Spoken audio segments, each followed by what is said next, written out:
In a gigantic commercial building, a kid is climbing the stairs, exhausted, saying he's about to pass out. He had to climb 28 floors and wonders why no one told him he would have to climb all that way. He wouldn't have accepted this delivery if he'd known. He rings the doorbell and announces that the delivery has arrived. A woman with an angry face answers, saying finally, "Ha," and asks why he took so long, leaving him a bit confused. She snatches the bag from his hand and says he took too long, so he won't get any extra tip. He points to the elevator, saying he climbed 28 floors, but she's more concerned about the food arriving cold. While he seethes with anger, she says that nowadays you really can't rely on any delivery person. He wants to tell her to get her lazy butt off the couch and get it herself, but he obviously doesn't say any of that as she slams the door in his face. The poor guy apologizes, remembering that he needs to stay calm and take deep breaths because if he gets too many negative reviews, he won't be able to deliver anymore. Realizing now, unfortunately, he'll have to go down 27 floors, he climbs back on his scooter, thinking it's his fault for being a broke loser. Something catches his attention. When he looks to the side, he sees a dungeon portal. The same old story. A few years ago, portals appeared that allowed you to enter other realms. These realms were full of creatures, a threat too strong for humanity alone to defeat. Until one day, the gods selected some humans to give extraordinary abilities to. These selected people would be the ones to venture into the dungeons and be called hunters by the rest of the world. But for him, seeing a portal is bad news since he'll have to take a detour to another street because entering it would be dangerous. Suddenly, he receives a call from his boss scolding him, wanting to know what happened with the last delivery. The boss tells him to stop causing problems since he has a lot to deal with. He says the order he delayed was for an important person, so he'll go weeks without getting any orders. He tries to say something, but the boss has already hung up. He sees in the app's review section that the woman from the 28th floor threw the food in the toilet because she said it was old and cold. He wants to call the boss to explain what's going on but is being ignored. Now the boy is screwed, he's already late on his rent this week. Staring at the gate, he just wonders why he can't be one of the chosen ones and live a peaceful life as a hunter.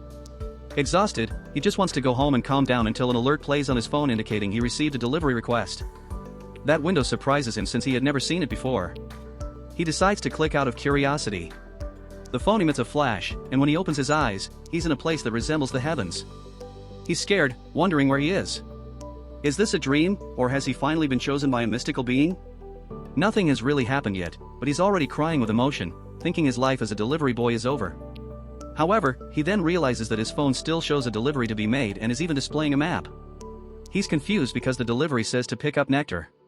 With nothing better to do, he decides to accept.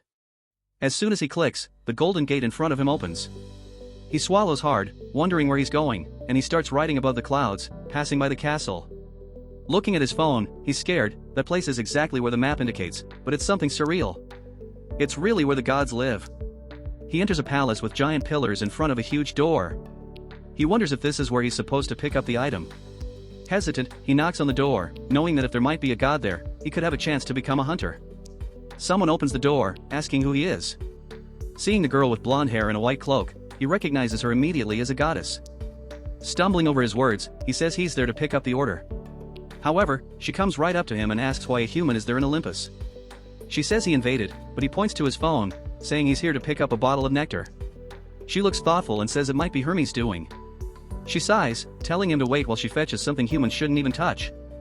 She hands him the bottle of nectar and warns that if her brother doesn't receive it on time, he will be very angry. She gets in his face and says he better not take a sip of it, and he says he understands.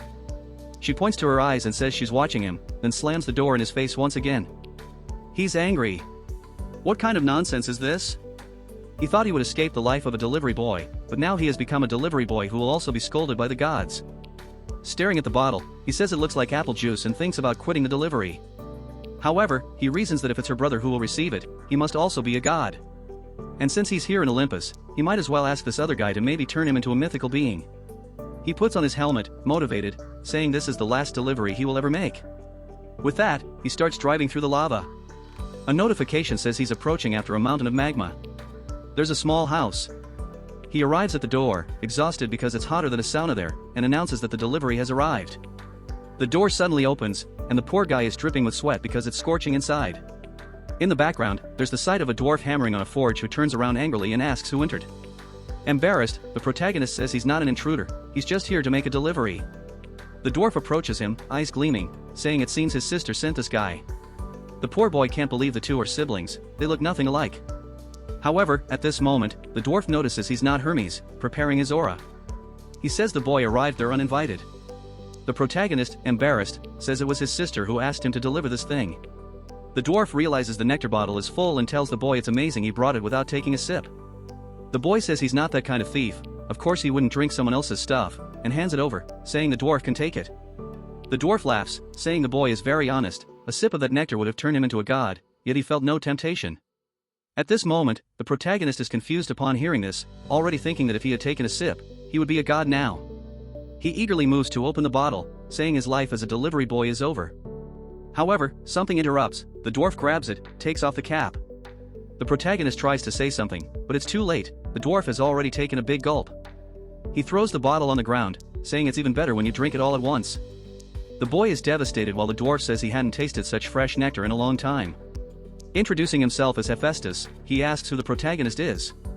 He replies that his name is Hound Lee. Hephaestus then thanks him, saying he is very honest. Before he can say anything, the dwarf is already leaving, saying that now that he's refreshed, he'll get back to work. However, Hound puts his hand on his shoulder and asks him to wait. The dwarf asks what it is, and he says he hasn't been paid yet. Hephaestus turns around and asks if he's talking about the delivery fee. If that's the case, he should have already received it, and walks away laughing like a fool. At that moment, Hound checks the app on his phone, which emits a flash of light that ends up blinding him. In his system interface, it shows 1,000 points. He is in bed, saying he's sure it wasn't a dream. As soon as he looked at the app, he was surrounded by light and was back on Earth. However, now this little screen is in front of him. He's angry, saying he has no idea how to use these points. He was face to face with a god, so all he wanted was to become the strongest S-rank hunter in the world. The system gives a notification and says that points can be exchanged for various items in the shop. He decides to accept because he needs to find some use for these points. The shop has everything from a golden apple worth 1,000 points to a motorcycle worth 100,000. He gets angry, saying nothing is useful and everything is too expensive. He starts scrolling through the shop looking for something he can use in a hunter's gate. However, he begins to realize it's useless, he won't be able to live this adventurous life. Until something catches his attention. At the bottom, there are 10,001 or about $10 for 1 point.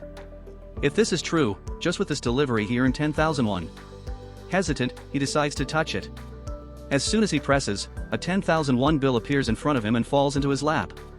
He picks it up and it feels very real. The system updates, and now he has 999 points. The poor guy is in disbelief, looking at the bill and then at the system. He presses again and again until it starts raining bills in the room. Now the sneaky grin on his face has changed. He throws the money up in the air, saying, "That's what I like." In the next scene, he's even eating ramen with sewer worms, completely happy and obviously radiant. He went to a deposit machine and tested the money, which worked perfectly. He's crying with emotion, having earned around $10,000 from one delivery. The woman in the shop asks if it's really that bad, and he says, it's actually too good. He's like a madman, laughing alone in the corner of the restaurant. He's wondering what to do with the money when the TV talks about a new recruit.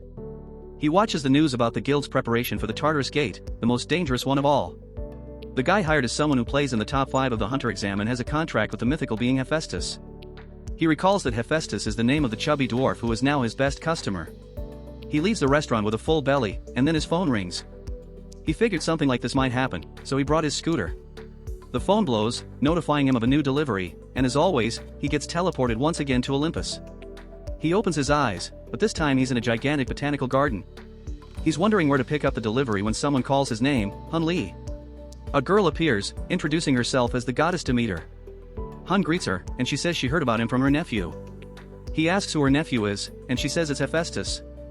The poor guy thinks someone is messing with his family because no one looks alike. Radiant, she says that it seems he didn't drink any of the nectar and asks if she can trust him to deliver something. Of course, he says yes, he'll deliver anything, after all, it's easy money. He imagines that this time he'll receive something insane. Demeter activates an energy in her hand and creates a lunch box. He's a bit confused, but she tells him to deliver this lunch box to her daughter, explaining that unfortunately, the gods cannot leave their palaces without a good reason. Hun didn't expect something so simple, but at least it will be easy.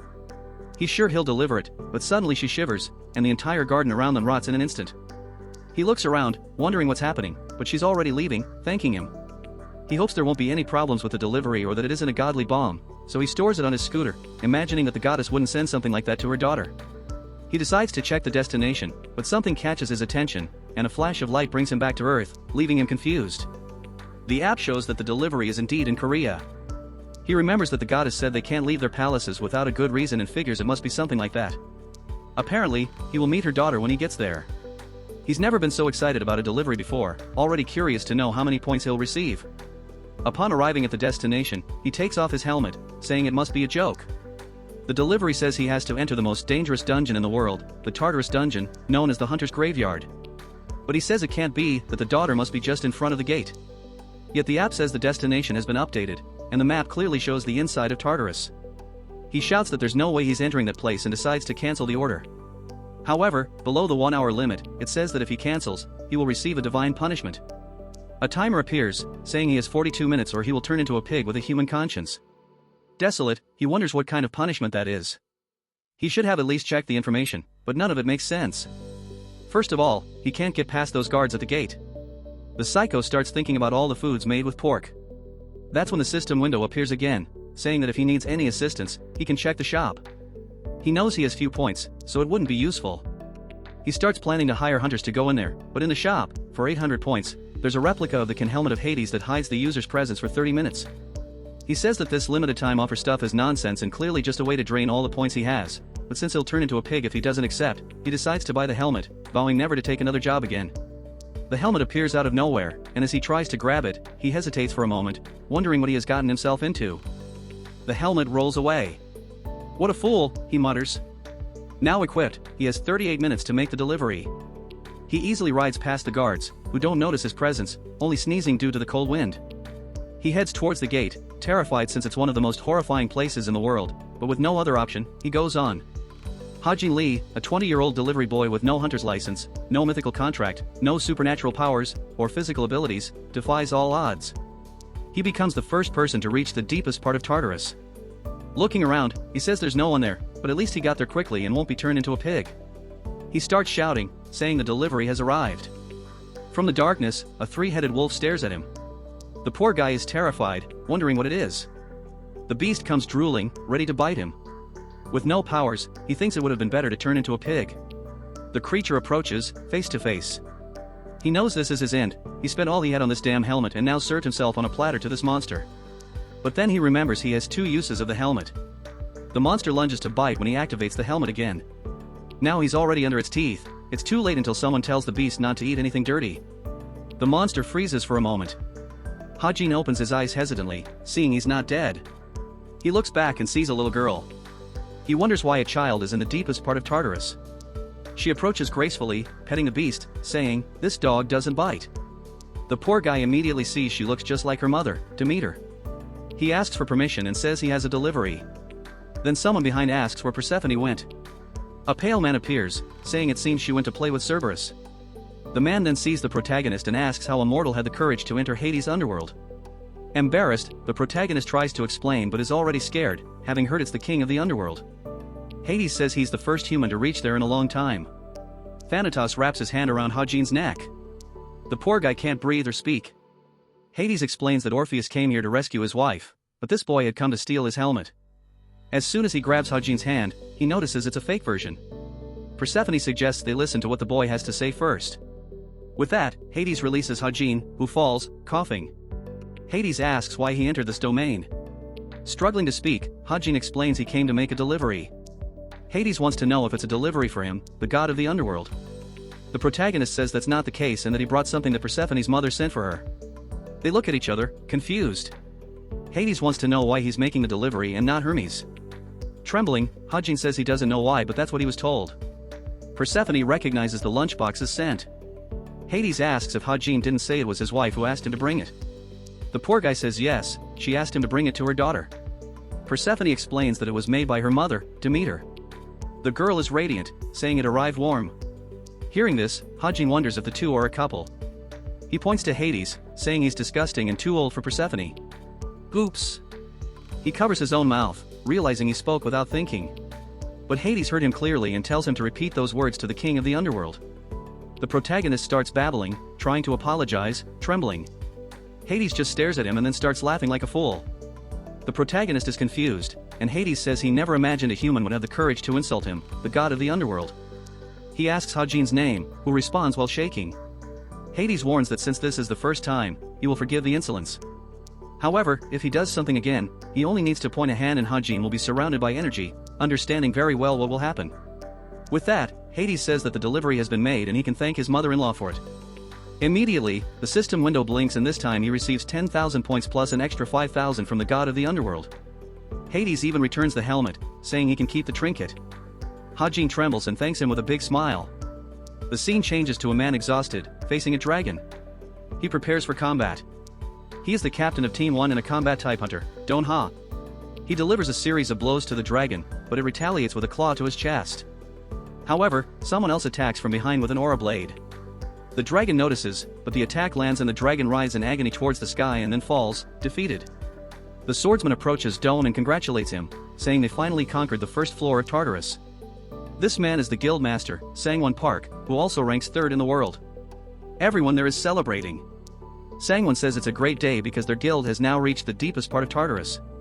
However, everyone is really exhausted. Sangwon thanks Don, saying it's all thanks to him. Don, emotional, says he's not that good. Everyone is hugging, saying they will stay together forever. Sangwon tells Yurin to go easy on the dragon. She is ranked 17th in the world and says she understands. The boss says he knows she wants to collect many mana stones, but it's okay, no need to rush. However, she feels something. She dismounts from the dragon, warning that something is coming at high speed. The team stares into the void, knowing they are exhausted. It will be very difficult to defend themselves. Sangwon tells everyone to prepare, and Yurin says it's almost here. The leader warns that if things get tough, everyone should flee and they will try to hold the monsters back. But the guys are emotional, saying they will fight with him to the end of the world. He smiles, but Yurin warns it's arriving now. In the distance, there's the sound of an engine and obviously the shadow of a motorcycle with a helmet. Sangwon is shocked, wondering what the heck that is. Calmly, Hajin asks for permission to pass. Seeing the dragon, he says they are incredible and he's glad they are there because the helmet's effect was about to end. He looks back and gives a thumbs up, telling them to be careful because from here on there are creatures with dark magic, and he speeds off on his scooter.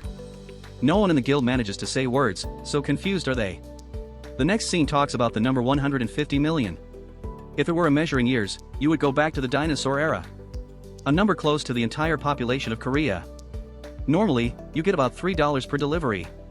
You need to make 50,000 deliveries to reach that total, but this is the exact amount he would receive if he exchanged his points now. The guy grins widely. He stared at that number all day. Of course, he was scared to death of turning into a pig. There was also a moment when he was almost eaten by a dog. Besides, he was almost strangled by the god of the underworld.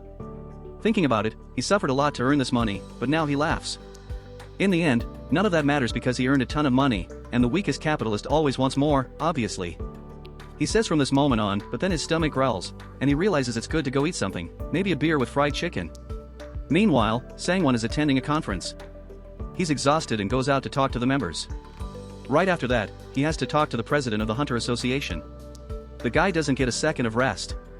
Don asks if he mentioned the delivery boy at the conference. He replies that he didn't, he prefers to keep it hidden for now since no one has any idea where the guy came from. They should have chased the guy to ask some questions, but everyone was exhausted and didn't know what to say. However, obviously, everyone in the guild is curious. The blonde says he was wearing a strange helmet and riding a scooter, maybe it won't be too hard to find him. But Sangwon tells them not to worry too much since their goal is to conquer the dungeons, not to find out who the mysterious guy is. So he informs them that they need to make new weapons, so they'll have to go to the mining dungeon. Don tries to complain but has no choice and asks what type of metal he wants.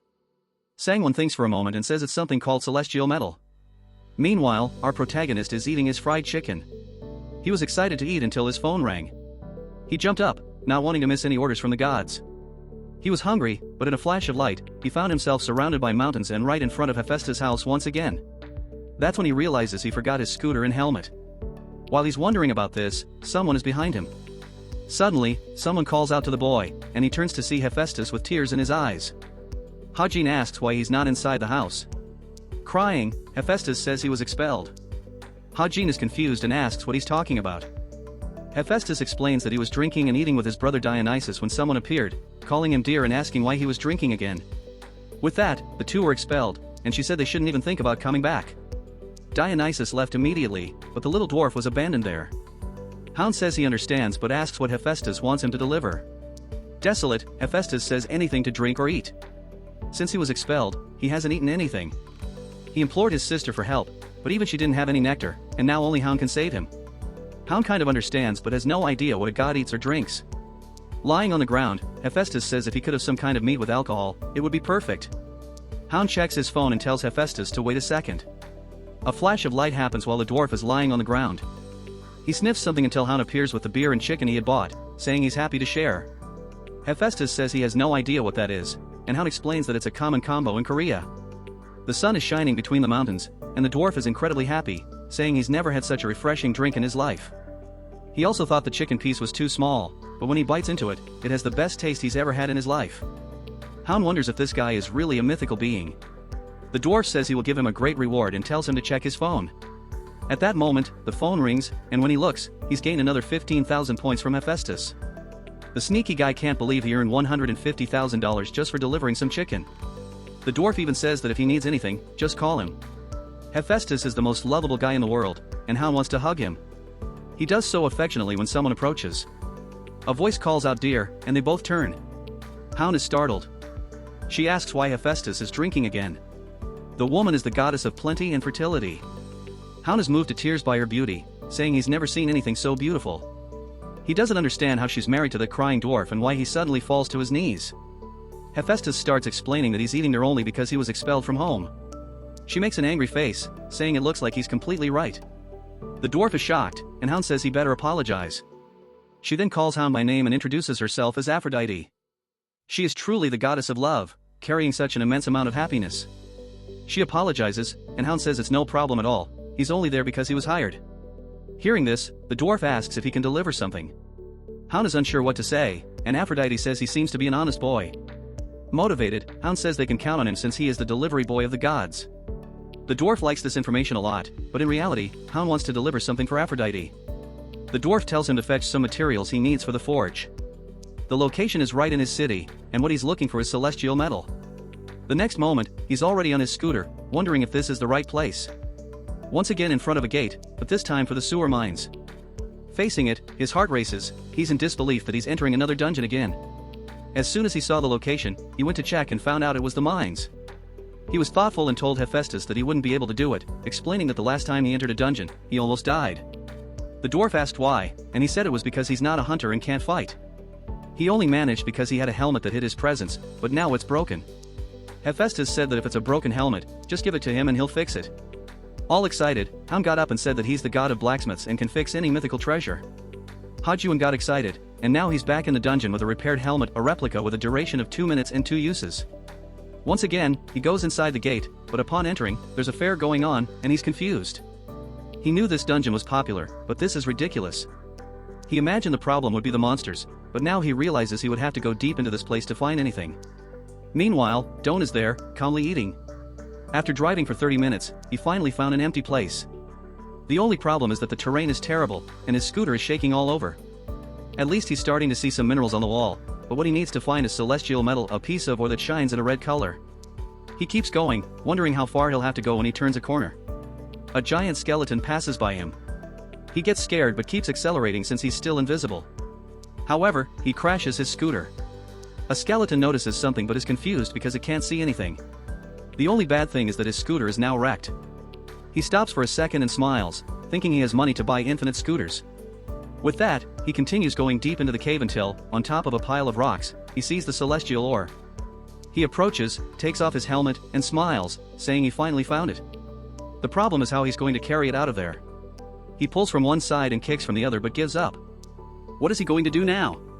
The system saves him and tells him to check the shop. Maybe there's something useful. As soon as he opens it, he sees a recommended item for 4,700 points, an explorer's pickaxe that can perfectly mine but only once. But that damn thing, for the number of points, costs 47 million. He remembers that at the entrance, you can borrow a pickaxe for 10,000. He leaves, saying he's not spending money here. The problem is that his scooter is clearly not in the best condition. Knowing that maybe he won't make it back, the best thing to do is to take the risk. He already spent the 4,700 points and threw the pickaxe in his hand. Then he just needs to charge Hephaestus for it. He strikes the ore with the pickaxe, hitting the ore right on top. It magically detaches from the rock, and the pickaxe disintegrates. The ore rolls down the mountain, and he runs after it like a fool. He lifts the thing off the ground, but it's incredibly heavy. After struggling, he manages to throw it on his scooter, thinking it would be much easier if he could go straight to Olympus. But that's when a stone ogre appears behind him.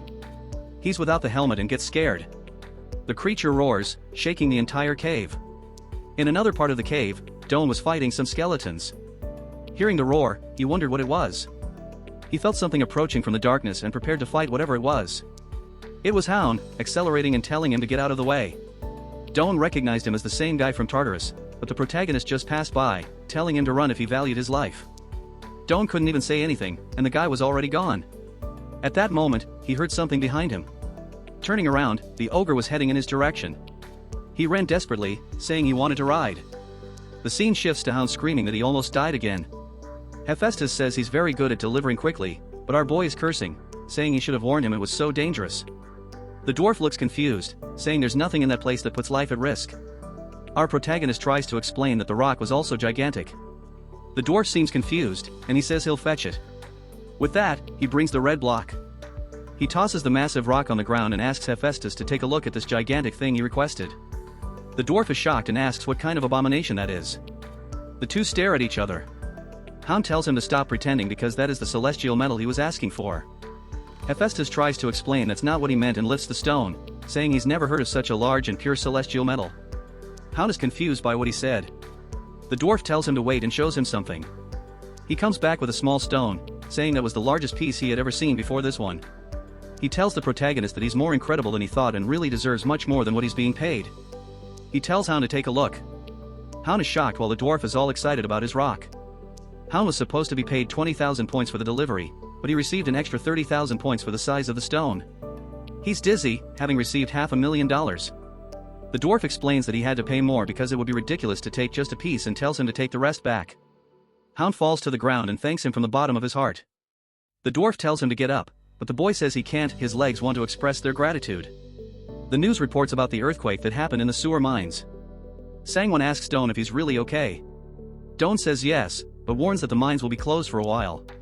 Sangwon asks what happened, and Don says there was a giant golem there and that guy who was at the Tartarus gate appeared again. The strangest thing is that the golems seem to be chasing him. Hearing this, Sangwon starts thinking about recruiting the. Don says that if the leader wants, he can find him. He remembers the guy's bike and license plate and also got the place's recordings. The leader thanks him, saying bringing someone like that to the guild would be very good. He's happy the guy wasn't hurt and says that from now on, he'll handle these things. Radiant, Don thanks him and says he'll follow him to the end of the world. Sangwon asks if he got any celestial metal, and then both go silent. Meanwhile, Hound sees 75,000 points on the screen and grins like a fool. Now with $500,000, he can finally start thinking about a new house. The money he's earning is a lot, even for a very good hunter. The only problem is that he knows he's surviving on luck. He starts wondering if maybe there's something useful in the shop. He opens the store looking for something. The problem, as always, is that everything is extremely useless and expensive. The cheapest weapon costs $1 million, not to mention it's all replicas, so it probably won't last long. Maybe he should give up trying to defeat monsters until something catches his attention, a level 1 racing suit. It significantly enhances the user's physical abilities according to the suit's level, but it costs 50,000 points. He's angry that the system doesn't recommend these good things to him. The only problem is that he doesn't know how effective it is, and 50,000 points is quite expensive. He thinks about it and decides to buy it as an investment in his work. That way, he'll be able to make more deliveries. He buys it. There's a flash of light, and the suit appears in front of him. Now there's no turning back. He's left with 25,000 points, but the boy is equipped. Wearing it, he finds it strange that although it's a bit uncomfortable, he feels like he's not wearing anything. Moreover, it doesn't seem to heat up.